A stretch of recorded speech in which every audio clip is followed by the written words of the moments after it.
Welcome back to just another solar podcast with Luke Beattie and usually with Karl Jensen. Karl is missing in action. He's currently on a boys' weekend riding motorbikes around country Victoria. I don't think he's got reception at the moment.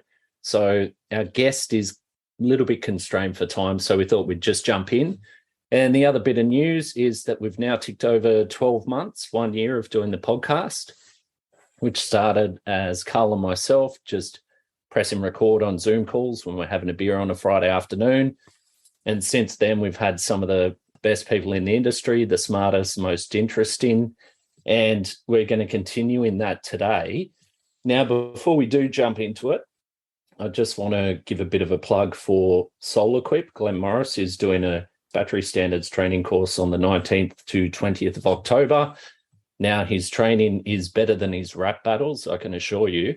So if you've got some gaps in your battery knowledge and the install standards, it's probably good to go to solarquip.com.au and have a look at it. To save you from just hearing my voice for the next half an hour or so, I'm going to bring in our guest. Our guest is someone who's been in the industry for quite some time, well-known, well-liked, well-respected. Durmus Yildiz is the Managing Director of Baywa. Thanks for coming on, Durmus. Thanks, Luke. Really great to be here. And I liked the introduction as well when you said you've been running for a year and you had the smartest and the whatever.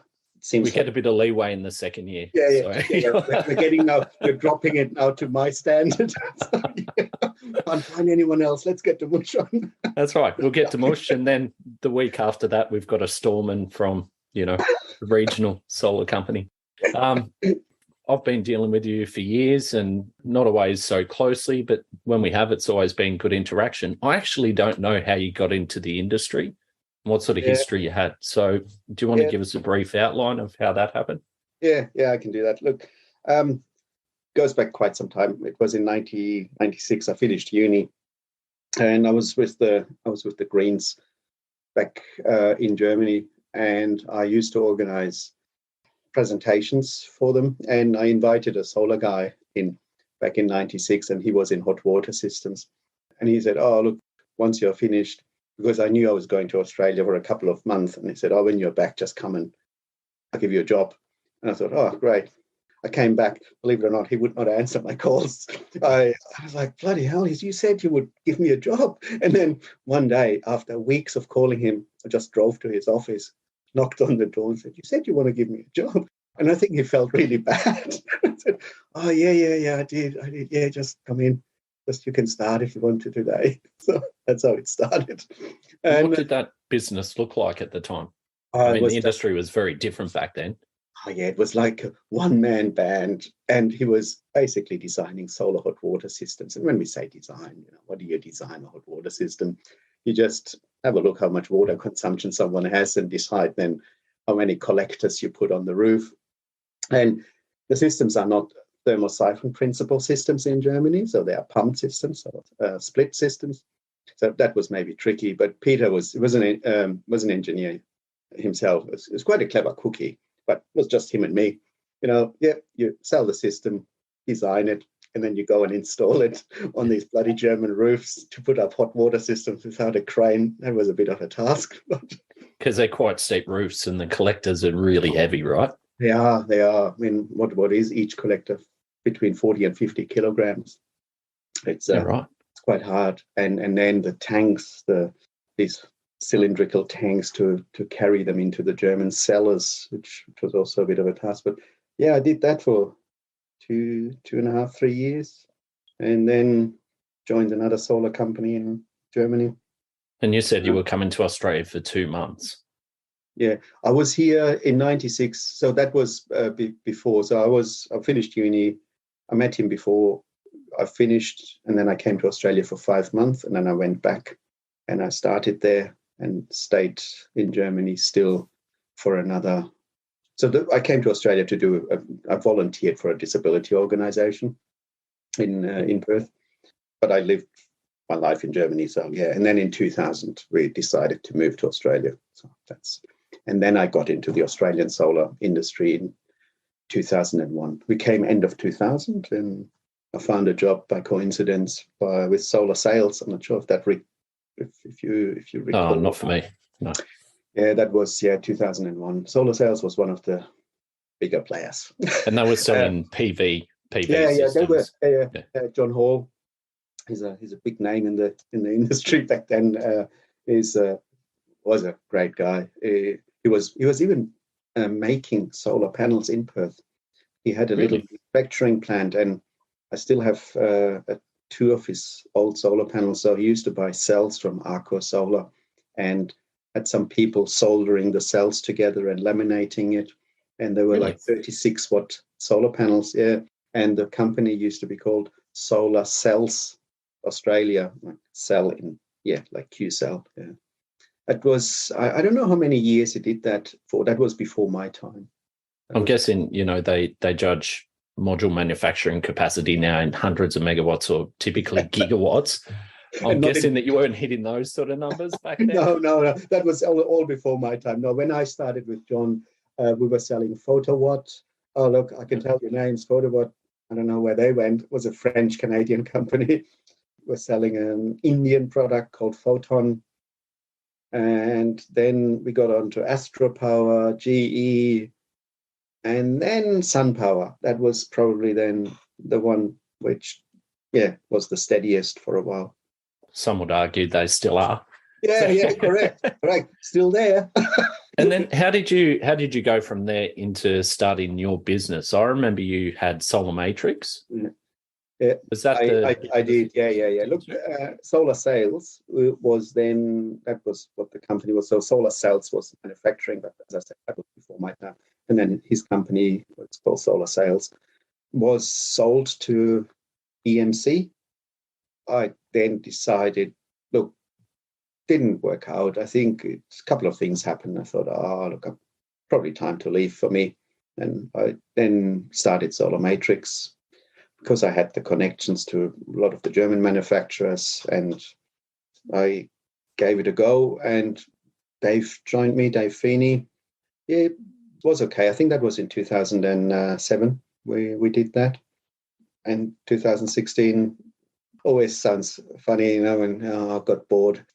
And when I listened to one of your podcasts, and Karl was saying about when you were talking about Jack being taken over by the RACQ, and every solar company's dream is to be taken over. For me, it was, I think, just a surrender. So Baywa came and said, look, do you want to? I said, fucking oath, I want to. Yes. Yeah. Because they were looking for a footprint in Australia, right? Because they're a German company, but they're quite big globally. Yeah, they are. They always overestimate what the Australian market is like. But look, when I say that, of course, with all due respect, it is a massive market, isn't it, Luke? I mean, look at it. Yeah. 3 gigawatts. But yours is a success story, because we've seen many times. I was part of the Sun Edison Energy Matters journey when they were taken over again, and it didn't work. Yeah. Infinite. There's probably lots of reasons why it didn't work out, but Sumitomo came in. Whereas you look at Baywa coming in and taking over Solar Matrix, that's been successful. RACV, RACQ to date, they seem to be successful models, whereas a lot of the other examples I can think of have been not so successful. And without maybe stepping on anyone's or wanting to step on anyone's toes, most businesses are linked to a specific person or a group of people. And what you can see probably with RACV, what Andy is still there. Not that I have a lot to do with Andy, if actually nothing. You didn't see that with Infinite. I think the Jenkins brothers probably got sidelined, and then there are key people, and I think those key people should not be upset. That maybe works with me at Baywa at the moment. Not that I'm saying I'm an important person, but by no means. I have great colleagues, and they are way better than I am.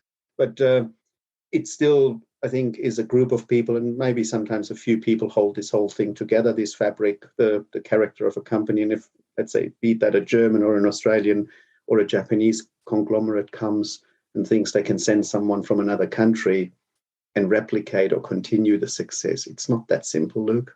That's my theory anyway. And you've got the cultural differences too. They can be compatible, but Japanese way of doing culture versus a organic Perth company that grew up from grassroots, So you would have had the same thing with Baywa, though. I mean, with a German company that does business Germanly. How did that interface into the Australian market then? It's actually quite good. And that's the nice part with Baywa. I cannot say enough about my boss, Frank, who heads the international business units. And he's an extremely great person to work with/for. He understands different markets extremely well. And it's a lot based on trust as well. And I think, of course, trust comes with a bit of knowledge and control. I mean, you can't just say, I trust you. And then when we speak weekly with each other, just often more general things and numbers as well, of course. But it is, oh, yeah, what do you think? Yep, let's do this. Yep, sounds like a good idea. Do it. And so that trust and support is just incredible. And that freedom then as well. It's not, this is how we do it in Germany. Make sure you do the same thing. It's not. I mean, we have obviously from a big corporation, corporate guidelines. Yesterday, I have been told, Luke, that we have a clean desk policy, which I didn't know. What is a clean desk policy? I don't know. I need to look into it. But what I'll do is I'm going to go to work tomorrow and clean up my desk, mate, just in case.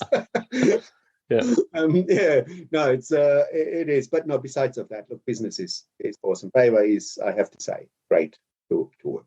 You've remained on board and you were a big part of the success of Solar Matrix and some of your key people. So that's key. Speaking of your team and upcoming things, we've got All Energy in a few weeks, which we're all excited about.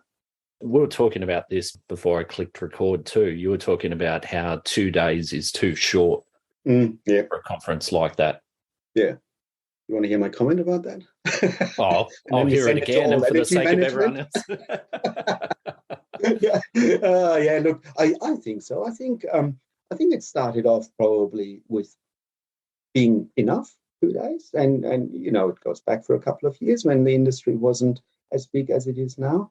But there is so many players now in the market, and there is so much knowledge which needs to be exchanged during that exhibition and so many discussions to be had. I just think 2 days is cutting it a bit too short for the industry. And if I look at it, I mean, look, you go up, you set up, day one is almost gone, and then there is the famous parties happening on Wednesday evening, and then there's Thursday, and you have to start packing up at 5-ish or 4 or 5-ish. And I think that's a bit sad. I think this industry deserves an additional day to just mingle a bit longer. Absolutely. There's always some sessions that are going on that I'd love to go to, but in order to fit in all the meetings with manufacturers, partners, customers, prospects, and whoever else that you would like to meet with, that's a full 2 days and some. So quite often you don't get to go to the sessions or see all of the stands and spend the time you want to spend. And that's without taking into account a stand and men in a stand and interacting with everyone. That's right. Yeah. So I'm sure this is being discussed in the background. I want to hope that is. And one day we will see, and hopefully in the very soon future, see a 3-day event out of All Energy. A lot of people come for more than 2 days anyway, and they're doing stuff around it. An interesting one that we have mentioned before in the podcast is that there's a fair contingent of Indian companies and representatives coming across. I've been doing a bit of research. I think there's a whole lot more to learn. What are your thoughts on it? Because China has really dominated the PV space. India is going to be up to, I think, 20 gigawatts worth of module capacity by the end of the year. And they're also working on upstream stuff like manufacturing cells, wafers, cells, and other components. So how do you see it? Do you think that they're going to be a force or a contender in the industry, or just adjacent to what's currently going on? Do you know what? It's an interesting one. I have seriously, as much as marketing perspective, we sell REC, but they've been taken over by an Indian extremely large organization, and they are planning apparently a plant there. And I'm not sure if I'm just neglecting the thought what that is going to do to the industry, because let's say they have the same number of people. Labor cost is not extremely high in India. What will it really do to the market? Very, very good question, actually, Luke. I don't know if the Chinese are going to give up on there. We control 95% of the market, which I think they do, if I'm not mistaken. But India has probably a lot of catching up to do for their own country as well. So let's see how much of that is going to flow into that one. And building a brand is so damn hard. And I hope, look, you and I, we do distribution. You know how hard it is already. You imagine another 5 new brands in this country. And then it's that 1 cent a watt battle is already hard enough for me. Just bringing a new product to market or new brand to market. It's not an overnight thing. Oh, yeah. Particularly in a settled market like ours. Yeah. You know, the pecking order's set and the pricing and the tiers everyone sits at. Mm-hmm. Yeah. I suppose my point, it's not so much to do with in the event of trade wars or anything else going on. My point of view is just more generally diversifying supply chains. Mm. So China is by far and away has taken over the world because they've got the manufacturing capacity. They do have the smarts. The quality is caught up. Mm-hmm. Yeah. But from that point of view, let's use this one that they currently have the zero COVID policy. I think most of the disruptions have been further upstream in little components, and some of the manufacturers have said, hey, we're having issues getting hold of this or that and finding alternative supplies. But let's say that zero COVID ended up being severely disruptive to the industry. Yep. We don't have many places to turn. So you mentioned REC, but the Australian market will only ever get a certain allocation of their product. Yep. Tindo's not going to throw out enough panels, and they're dependent on cells anyway and some other components coming anyway. So from a diversification point of view, it makes sense. I'm not saying that's a perfect jump in tomorrow's solution, but when you think in 10, 20 years in the future, that they would be able to catch up, you know, all of those things as well. I agree with you, Luke. And look, even it was sad to see the European manufacturing industry disappear over a very short period. When I started Solar Matrix, or even when I was with Solar Sales, you know, we were importing a couple of German-made products as well, like Schott was one of them. And then when I started Solar Matrix, it was Bosch, still Schott, Solar World. They're gone, mate. They couldn't maintain it.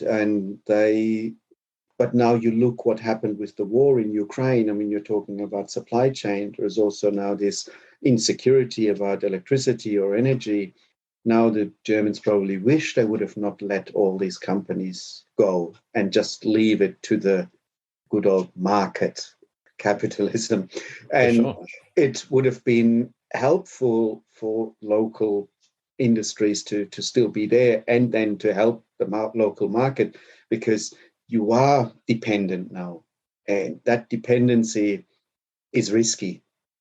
Yeah, and not because whatever the Chinese manufacturer is going to play up, but there is politics around what they can do and can't do. And a zero COVID policy does not come from Trina, does it? Or from whatever, it comes from top up, top down.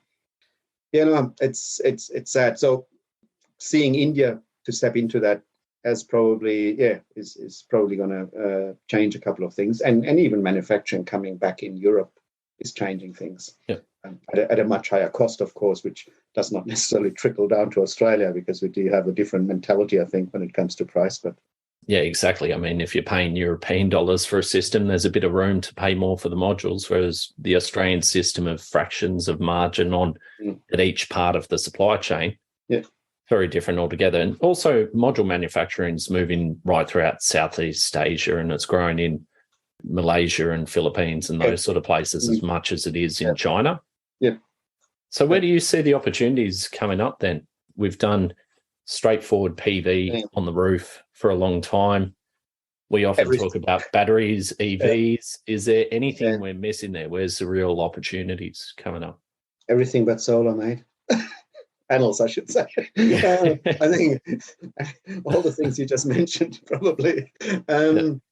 Batteries and EVs definitely as well. Seems to be a straightforward thing. But the battery market and probably smarter products, smarter grid products, which again, may go beyond what we are doing. But you guys were talking in one of your other podcasts about virtual power plants. It's a bit above what I understand. I'm not so much into VPPs, to be honest. But controlling energy flows is going to be so important in the future. How we do that, what other products could come into that play. And I also believe, Luke, with where this is going, I wonder if people are going to say one day, I'm going to be disconnected from the grid. Yep. Can we look at I think that the utilities and network providers are facing a massive challenge ahead of almost becoming decentralized again. You know, how it probably was years ago, where you had smaller power stations, and then due to, again, market forces and productivity, we have now centralized it and have 3, let's say, massive power stations, and they all provide it, and we distribute that. I think breaking that up is extremely likely again. You see that now with smaller battery banks in little suburbs. At what point is there one day a turbine sitting and just providing a suburb, and there is a microgrid within that suburb? As much as I sometimes don't like that word microgrid because it's so openly defined, but that is an opportunity. Is it an opportunity for you and me? Let's see. But it is a massive opportunity for this industry to where it's going, and people going off the grid. I think that is going to be a big thing as well. You've been playing in that space for a long time, probably as long as most out there. Have you seen that that's changed very much, or there's just improvement in the products? Is it different to how you were doing it, say, 15 years ago or something similar? It has changed quite a bit. I mean, the real off-grid one, right? We used to do 1 kilowatt off-grid systems because it was so expensive. I remember programs, where an off-grid was easy for a 3, 4, 5 kilowatt system. It was easy $100,000, and people used to pay that. And that same system you probably get now for $35,000, $40,000, and probably way more reliable as well. Look, will it get much? Move away from the price, will it get cheaper? But I doubt it. But the reliability, the power electronics is amazing these days, what it can do. You look at an off-grid inverter years ago and you look at an off-grid inverter now, it's great. Yeah, I think there is still improvement to come there, because Australian houses, I would say, consume quite a bit of electricity because we're doing this stuff for Western Power. We see sometimes consumption data way more accurately now. And you kind of think, wow, Jesus, they can pull quite a bit of electricity, and not just on a kilowatt hour basis, but also from a peak where you see, shit, they must come home now and turn on things. And you think, well, it's a lot, which means, again, inverters have to actually be able to cope with that. If you have a grid, it's almost endless, isn't it? You can turn on whatever you want to, as long as the circuit breaker doesn't trip. But with an off-grid system, that's the catch. You just can't flick everything on and start up currents and all that sort of thing. And it's, I mean, there's also smarts coming around that. A good example is the Fronius Watt Pilot. Yeah. And that's one example. Obviously, I love Fronius and, long association with them. But there's other examples there where, coming back to the smarts, where you said that, yes, you do have limitations in how much current you can pull into the site. But if you've got the smarts in the loads themselves, that's helpful. And also demand response too. I mean, Queensland's been doing that for years. Yeah. It sort of comes down to saying, well, it's probably part of the whole solution. I read the book, Saul Griffith, The Big Switch. Did you? Electrify everything, or what was it? That Electrify everything. Well, that's the whole thing. Like, you had a book before that, and I sort of knew a lot of it, but it filled in a lot of the gaps as a blueprint. But the summary of the message is that we just need heaps more clean power. We need to electrify stuff and get off gas. Yep. And then the cost savings will be there. But also, as part of it, it spoke about demand response. It spoke about, as you said, smart devices, if they've got big loads on them, and being able to manage the site itself. Well, in that sort of case, even in an off-grid setting where it's going to manage itself so you can't overload it, makes a whole lot of sense. I agree, mate. And with that electrify everything, I agree with that as well. I don't know how you do it at your place, but we have no gas, for example, where I live. in the house. And we have the heat pump and the solar and the battery, and it is awesome. So for me, I could say it's the way to go. I know some people love their gas cooking, Yep. but you are paying for two essential services, correct? Yep. And in my view, it can also be, I don't know if you guys ever talked about it or if you thought about it, was you could also have only gas. If you say, hey, I don't want electricity supply, you could say, I'm going to generate my own electricity with my PV system and the battery, and I have my gas supply, correct? And say, I'm going to do it that way. That's true. So it's not like, oh, we're getting rid of clean heat. There's one fundamental difference, though. You can't produce your own gas. I know you can buy these biogas tents that you put all your compost in, but realistically, if you go all gas, that's not going to give you enough to run the stove for very long, let alone your hot water. And, what are we going back to gas lights, or you going to all the Kero lamps every night? I mean, we have security with electricity, and even if you're curtailed, I have all of the above. So I do have solar, I have batteries, I have a heat pump. The only thing that we have is the gas cooktop. And we're paying, the bill every couple of months for the gas utility. I would love to actually get it disconnected and put an induction, and I think that's coming very soon. But it makes sense first of all, from a bill perspective and to save money, but also an energy security perspective. And that's something that when I first came to my wife a couple of years ago, and the solar made sense and the battery made sense, and the heat pump, and when I said we need to chuck an induction in there, she's like, but I like cooking with gas.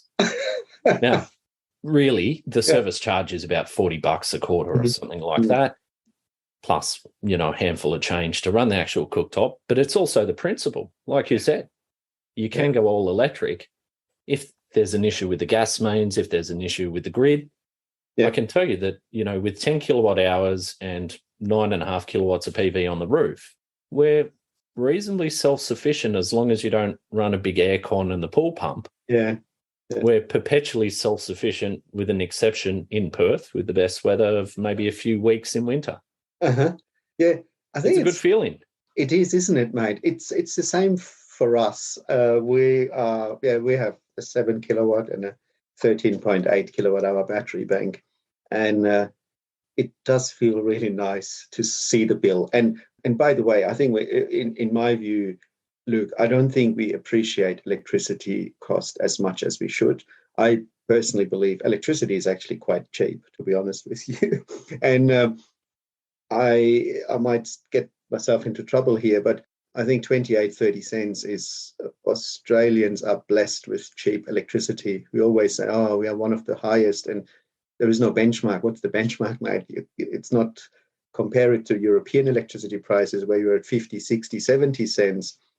30 cents is nothing. So first of all, that's euro cents too, right? Yeah, that's right. And it's actually quite cheap. And I also think the whole way of charging people probably needs to change. You know what? If we want people to be incentivized to save, maybe you have to charge them between 4 and 6. I know it sounds unfair because that's when most people come home, but then you think this is when the generators work the hardest as well, guys. We all understand, I suppose, that we all know if you drive a car 200 k's an hour, it uses more petrol. When you drive it 100, it uses less. Some of us choose to drive it 200 k's an hour and then accept the price that they have to pay a bit more for petrol. So I think we have to look at electricity a bit in a similar way. So we can actually invest also in a better infrastructure and leave it then up to the people to say, oh, I'm going to invest into my own infrastructure. Yeah, even if it's got wheels and you drive it around, or as you said, time of use tariffs during the peak. If people accept that they're going to do it, fine, but that might incentivize them if they've got a solar system at home or at work to charge cars, to use appliances. And I mean, solar companies have been coaching their customers to do that for some time now. Yeah. Once the feed-in tariffs started to dwindle, at first it was just put as much as you can, feed it to the grid. I know. And now it's the opposite message, right? Can you believe how that changed? Hey, it's that whole thing is incredible what we have seen over the years. From when I remember when Germany introduced its first feed-in tariff, it was like 1 German mark a kilowatt hour, roughly, I think it was. That was a lot of money to get back. Yeah, and I mean, solar was whatever, $5-6 a watt as well then. So yeah, it's an incredible shift.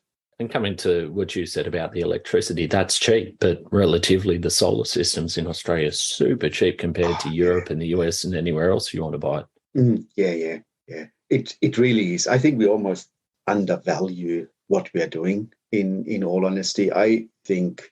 Look, we both agree, don't we? This whole $3,000-$4,000 systems, 6.6 kilowatt hours. It is the wrong incentive for people. I mean, first of all, who came up with the 6.6? It's almost this SDCs. I know, I get it, but you just said how much you have on your roof.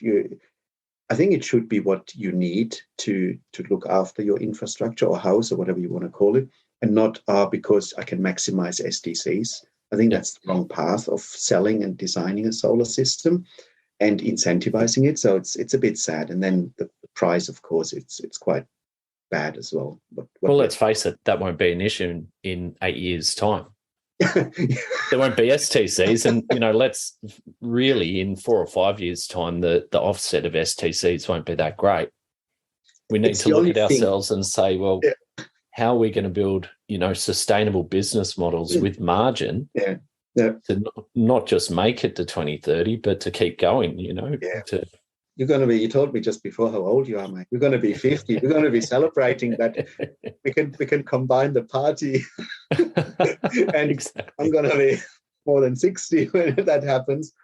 I really can't wait. And I know people who do STC trading, and I extremely like them, but they complain probably as much as I do the way the STC trading has, or where STC trading has taken this industry.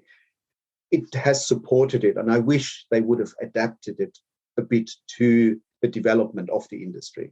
It's not necessarily bad that it exists, in my view. It's just bad that it was never looked at and said, oh, it needs a bit of a tweak here or tweak there to make it adapt to what happened in the industry.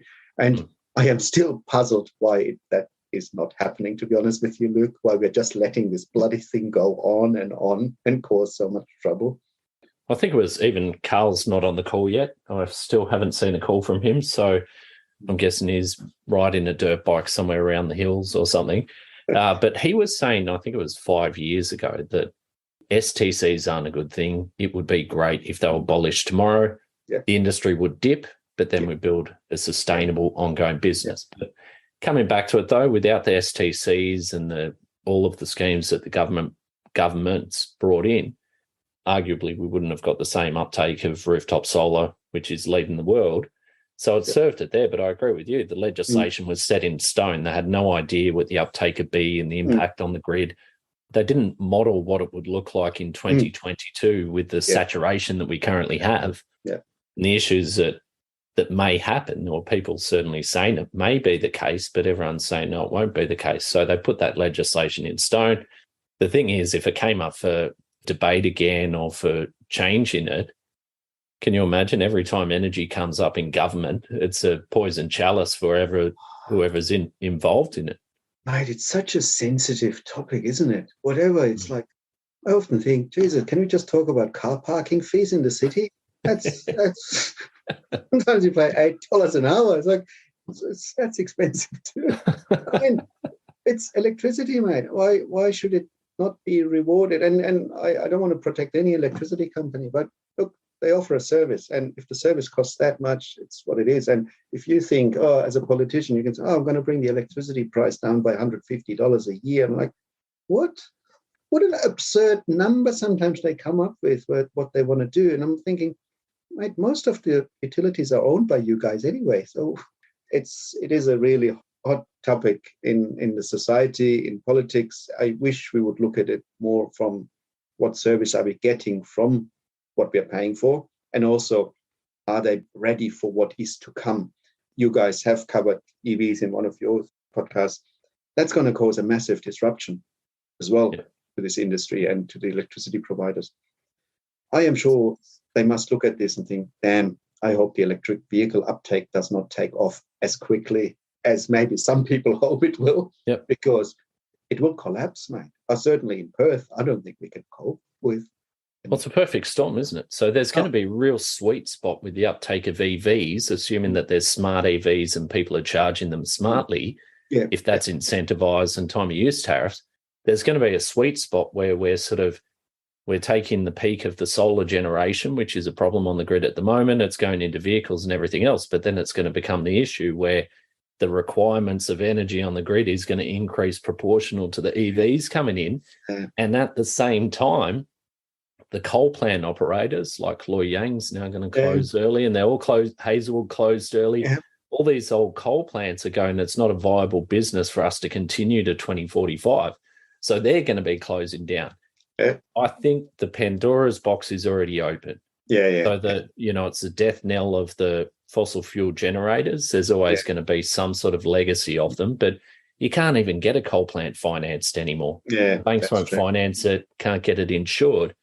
And the risk, number one, on the wholesale returns that they're going to get for the electricity, but also the risk that, the penalties for carbon polluters in the future are going to increase more and more and more, and the subsidies towards them are going to decrease. Yep. So you've got that perfect storm. So at first, I think the EV uptake's going to be beneficial, but then the demand's going to exceed what we can actually put into the cars. So what's the solution? More solar, more wind, more storage, more hydro, more of all of the above, some hydrogen in there, maybe some biogas tents parked at... I'm joking. I can't get around the idea of having that in my backyard. I compost and I put it in my compost bin and I put it on my garden when it's sorted, but putting it in a tent to rot so you can harvest the gas, it's a cool idea. I'm just not there. Yeah, you could also buy a little water, whatever, and create your own hydro system. There you go, man. Put little micro turbines into your whatever downpipes. That's it, man. But it's going to be an interesting time, and the government had the cop out that it's technology, not taxes, but technology is going to be a big part of it. But also labour, also just being able to deploy all that energy and to use it smartly. I think that's our biggest challenge. Yes, that is. And I think people will adapt to changing models, what we discussed before with the price incentives to provide. As we said, I think should the EV uptake really happen, which I think it will happen, there's no way that this is going to be returned to normal things. You have to, I think, change the charging model. It can't be that we all come home at 5, 6, whatever o'clock and plug our cars into our houses. It is a problem at the moment when people come home and want to cook, let alone charge their 60 kilowatt hour battery. And that smart charging, smarter tariffs or different types of tariffs will probably stop people from doing certain things. There's no point, why should Karl charge that between midnight and 4 a.m., let's say?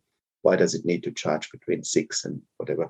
So, but that needs to be incentivized, I suppose, with price models from an electricity provider. And if you have your own system, then you do it differently, of course.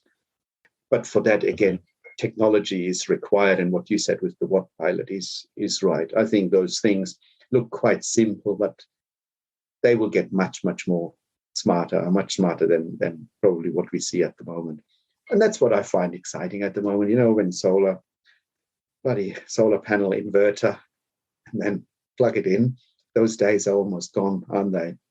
It still happens to an extent, but there's a lot more happening, which is interesting. Yep. Exciting. And the grid operators caught up, and now they've got some sort of way, remote shutdown, dynamic export limiting. Ideally, that would have come in years ago, and then they could have held the reins a little bit more on managing the grid. Yeah. What do you hear from your people? Like, I often think, because electricity is invisible, I find visualization and maybe alerting people what's happening. And talk about Fronius. I mean, that app to see, okay, how much I'm generating and how much I'm selling back, how much I'm buying. It is at its simplest form, correct? Once you add a battery, it gets a bit more. But that visualization is so amazing. And I think it still but captures only in, out. And I think people don't know sometimes what certain appliances in their houses are using when they say, "Oh, I'm using still too much," I'm thinking, yeah, but you must be doing something. And interesting. Well, you get those ones that do the rounds where someone will send you a load profile and then there's a mystery thing that's going on at some point. What do you think that is? Fridge door might be open or something. The best visualization I saw was in 2016 in Adelaide when there were issues with the grid and supply and the lights went out. And unfortunately for some people, and then after then there was, battery schemes came in and there was a big push on batteries, and a lot of people in Adelaide went from looking at solar systems based on the ROI to going, this is energy security. Yep. Over Christmas in Perth last year, there were some people out of power for up to 3 days. Some people were just in the hours. Similar thing. There was a peak event on the grid. It couldn't handle it. There was load shedding. I think that's the thing that speaks the most. And that's the unfortunate one, because you want people to understand and look at their monitoring and understand their loads. A lot of the population aren't going to act until lights go off or there's other issues like that. Yeah, that's right. That's right. Visualization. The lights just turn off. Yeah. Or non-visualization. Exactly. Can't visualize anything. Yeah. Now, mate, before we wrap up, Karl hasn't dropped in yet, so he's missed our 1-year anniversary, but you've got to be here with me. We normally throw in some sort of question around balance in life, people like yourself who work long hours, who are very busy in business. How do you find balance in life, or are you at the other end of the scale? It's a hard question. You should have said that you're going to ask me that question before. Jesus. Balance in life. You know what? I like reading, but I can't focus anymore. And that's sad a bit. I have so much going on in my head. But what I like lately is if I come home, I sometimes just like going into the garden and just raking or trimming one of the trees or just, looking around and just wandering and listening to a podcast, actually. And that is what I do lately. And good to relax. I've found when I read now that it's very hard to get through more than 2 pages before you pick up your phone. And it's funny how much we've been programmed by our phone. It might be a notification, check your emails or something else. It's actually quite hard to detach. And I find that reading with my phone within reach is a bad idea. I also like reading, but put the phone out of reach. It is hard, isn't it? Look, it got us, that bloody thing. Yeah. It is. And it's an addiction, which it's busy for you too. I'm sure it beeps all the time, and you get your emails these days, messages, multiple platforms. It's not nice. And I think learning actually to remove yourself from that is probably trying to think, oh, am I going to do it? But look, I don't complain. It's just nice sometimes just to be out in the garden and trim the olive tree, or just have a look at the orange tree and make sure there is no bugs on it. It helps me. Let's say it's nice. Well, counterbalances working really hard and looking after a national team and doing all that sort of thing. Yeah. All right, mate. Well, that's all we've got time for today. Really appreciate you coming on. Karl, I hope you've had a great boys' weekend. We'll be back into it next fortnight. But Durmus, thanks for coming on. Yeah, thanks as well, Luke. It was really great, and I appreciate that you asked me. And Karl, I hope you still love me. I don't know why you didn't come. Maybe boycotted. Yeah. Yeah, I'm going to call you now. That's okay. All right. Thanks so much. And thanks for listening. Please click subscribe or like and share it around, and hope to see you at All Energy. Cheers.